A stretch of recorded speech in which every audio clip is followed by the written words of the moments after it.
ମାଲକାନଗିରି ଜିଲ୍ଲାରେ ଯେତେ ଶିଶୁ ମନ୍ଦିର ଅଛି ସେ ଯାକର ଯଦି ପେରିଫେରିଆଲ ଡେଭଲପମେଣ୍ଟ କରାଯାଇ ପାରନ୍ତା ତେବେ এই অঞ্চলର ବହୁତ ଉନ୍ନତି ହେଇଥାନ୍ତା ଏବଂ এইଠାରୁ ଭଲ ଭଲ ଛାତ୍ର ବାହାରି ପାରିଥାନ୍ତା। ସେ ମୋ ପ୍ରସ୍ତାବକୁ ସଦରେ ଗ୍ରହଣ କରିଛନ୍ତି। କାଲିମେଲା ଶିଶୁ ମନ୍ଦିରରେ ଗୋଟେ 40 ଲକ୍ଷ ଟଙ୍କାର ପେରିଫେରାଲ ଡେଭଲପମେଣ୍ଟ ପାଇଁ ଭିଡ଼ିଓ ସାରଙ୍କର ମାଧ୍ୟମରେ ପ୍ରସ୍ତାବ ଯାଇଛି ଏବଂ ମୋତେ କଲେକ୍ଟର ସାର୍ ଗୋଟେ ପରାମର୍ଶ ଦେଇଥିଲେ ଯେ ଆପଣ କାଲିମେଲା ଭିଡ଼ିଓକୁ ପରାମର୍ଶ କରନ୍ତୁ, ଭିଡ଼ିଓକୁ କୁହନ୍ତୁ ଯେ 40-50 ଲକ୍ଷ ଟଙ୍କାର ପ୍ରସ୍ତାବ ସେମାନେ ମୋତେ ଦିଅନ୍ତୁ, ମୁଁ ଖୁବ୍ ଶୀଘ୍ର 40-50 ଲକ୍ଷ ଟଙ୍କାର ବ୍ୟବସ୍ଥା କରିଦେବି। সেই কথা কলেক্টর মহোদয়ଙ୍କର পরামর্শ ক্রমে ମୁଁ কালিমেলা ভিডিও মহোদয়ଙ୍କୁ অনুরোধ করেছি। ମୋ ଅନୁରୋଧକୁ ରକ୍ଷା କରିକିରି ମୋତେ କଥା ଦେଇଛନ୍ତି খুব শীঘ্র ଗୋଟେ 40-50 ହଜାର ଟଙ୍କାର ডিপিআর ତିଆରି କରିକିରି ଦେବେ।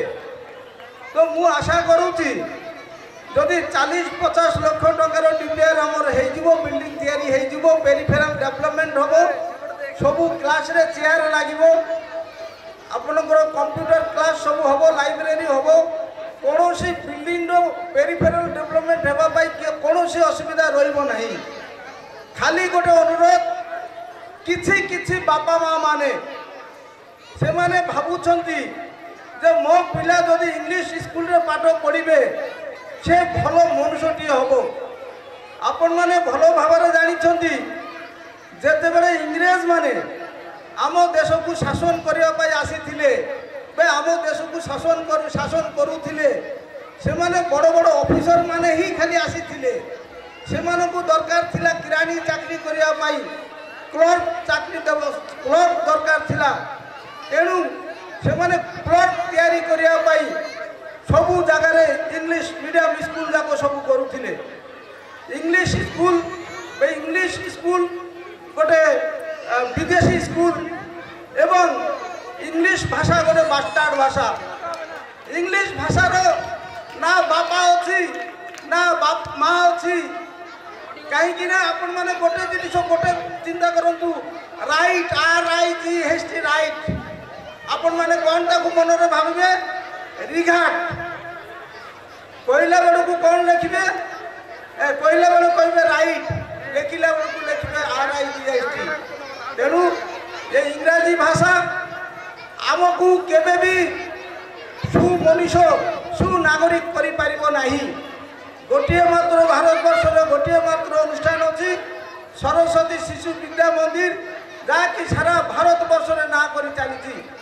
ଓଡ଼ିଶାରେ ବହରମପୁରରେ ନୀଳକଣ୍ଠ ନଗରରେ ଗୋଟେ ବିଦ୍ୟା ମନ୍ଦିର ଅଛି, ସରସ୍ୱତୀ ଶିଶୁ ବିଦ୍ୟା ମନ୍ଦିର ଅଛି। ସେଠାରୁ ପ୍ରତ୍ୟେକ ବର୍ଷ 100 ଡକ୍ଟର ଓ ସିଏ IIT ଛାତ୍ର ବାହାରୁଛନ୍ତି। ଆମରି ଏଇ ଛୋଟ ଅନୁଷ୍ଠାନରୁ ମୁଁ ହିସାବ ନେଉଥିଲି 90ଟା ଶିଶୁ ନବୋଦୟ ପାଠ ପଢ଼ୁଛନ୍ତି ଏବଂ ପାଠ ପଢ଼ିକରି ସେମାନେ MBBS 4-5 ଜଣ ପିଲା ଆମର MBBS ପାଠ ପଢ଼ୁଛନ୍ତି। ଭଲ ଭଲ ଇଞ୍ଜିନିୟର ମଧ୍ୟ 5-7 ଜଣ ଇଞ୍ଜିନିୟର ହେଇଛନ୍ତି। ତେଣୁ ମୁଁ ବିଶେଷ ଭାବରେ ଆମର ଏଠି ଗୁରୁଜୀ ଗୁରୁମାମାନଙ୍କୁ ଅନୁରୋଧ କରିବି, ଅଭିଭାବକମାନଙ୍କୁ ଅନୁରୋଧ କରିବି ଯେ ଆପଣମାନେ ଠିକ୍ ଭାବରେ ପାଠ ପଢ଼ନ୍ତୁ, ଅଭିଭାବକମାନେ ପାଠର ତଦାରଖ କରନ୍ତୁ। ମୁଁ ଛୋଟ ଗୋଟେ ଏକ୍ଜାମ୍ପଲ୍ ଦେବି। 2006 ମସିହାରେ ଜମ୍ମୁ କାଶ୍ମୀରରେ ଯେଉଁ IAS ଟପର ହେଇଥିଲେ ତାଙ୍କର ବାପା ମା ସମ୍ପୂର୍ଣ୍ଣ ମୂର୍ଖ ଥିଲେ, ପାଠ ଜାଣିନଥିଲେ। ଗୋଟେ ମଜୁର ପିଲା ଜୋତା ସିଲାଇ କରୁଥିଲେ, ତାଙ୍କର ବାପା ମା ଗରିବ ଘରର ପୁଅ, ସେ IAS ଟପର ହେଇଛନ୍ତି। ସାମ୍ବାଦିକମାନେ ତାଙ୍କୁ ପଚାରିଲେ, ଆପଣ ନିଜେ କହିଲେ ଆପଣଙ୍କର ବାପା ମା ମୂର୍ଖ, ଜୋତା ସିଲାଇ କରୁଛି, ଆପଣ IAS ଟପର କେମିତି ହେଲେ? ସେ ଆଉ ସେଇ କଥା ଦୌଡ଼େଇଲେ, ମୁଁ ଯେଉଁ IAS ଟପର ହେଲି ମୋ ବାପା ମାଙ୍କର ସବୁଠାରୁ ବଡ଼ ଅବଦାନ ଅଛି ମୋତେ IAS ଅଫିସର ତିଆରି କରିବା ପାଇଁ। ନା କିପରି? ନା ମୁଁ ଯେତେ ସମୟ ପର୍ଯ୍ୟନ୍ତ ପାଠ ପଢ଼ୁଥିଲି ମୋର ବାପା ମା ମୋ ପାଖରେ ବସିକିରି ଜୋତା ସିଲାଇ କରୁଥିଲେ। ଆଉ ମୁଁ ପାଠ ପଢ଼ି ସାରିଲା ପରେ ମୋର মା ମୋତେ ପଚାରୁଥିଲେ ବାପା ତୁ ଏତେ ରାତି ପର୍ଯ୍ୟନ୍ତ କ'ଣ ପଢ଼ିଲୁ ଆମକୁ ଟିକେ ପଢ଼ିକିରି ଶୁଣା। ମୁଁ ମା ବାପାମାନଙ୍କୁ ପଢ଼ିକିରି ଶୁଣାଇବା ପାଇଁ ମୁଁ ଅତି ମନ ଦେଇକିରି ପଢ଼ଉଥିଲି। ଆଉ ବାପା ମାଆକୁ ଯଦି ମୁଁ ଠକି ପାରିବି ନାହିଁ ମୁଁ ନିର୍ଭୁଲ ଭାବରେ ସେମାନଙ୍କୁ ବୁଝାଉଥିଲି। ତେଣୁ ମୁଁ ଯେଉଁ IAS ଅଫିସର ପାଇଛି ତାର ସବୁଠୁ ବଡ଼ ଅବଦାନ ହେଉଛି ମୋର ବାପା ମାଆଙ୍କର। ତେଣୁ ମୁଁ ବାରମ୍ବାର ଆପଣମାନଙ୍କୁ ଅନୁରୋଧ କରିବି ଯେ ଆପଣମାନଙ୍କର ପୁଅ ଝିଅଙ୍କୁ ଶିଶୁ ମନ୍ଦିରରେ ପଢ଼ାନ୍ତୁ ଏବଂ ନିଜେ ତଦାରଖ କରନ୍ତୁ।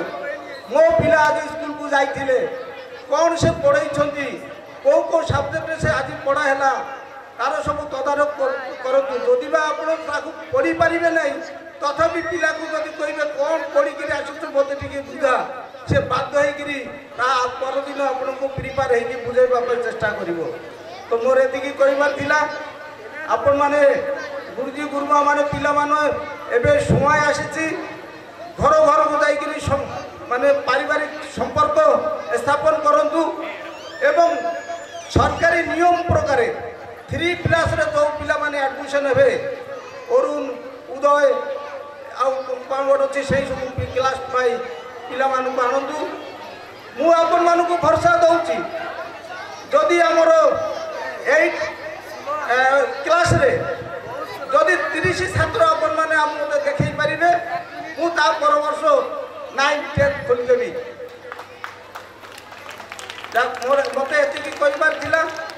ବର୍ତ୍ତମାନ ମୁଁ ଅନୁରୋଧ କରିବି ଆମର ମୁଖ୍ୟ ଅତିଥି ଆଜିର ଆକର୍ଷଣ କାଲିମେଲା ଭିଡ଼ିଓ ପ୍ରଦୀପ କୁମାର କର ମହୋଦୟଙ୍କୁ ସେ ଆପଣମାନଙ୍କୁ ସମ୍ପୂର୍ଣ୍ଣ ବିବରଣୀ ବକ୍ତବ୍ୟ ପ୍ରଦାନ କରିବେ। আমি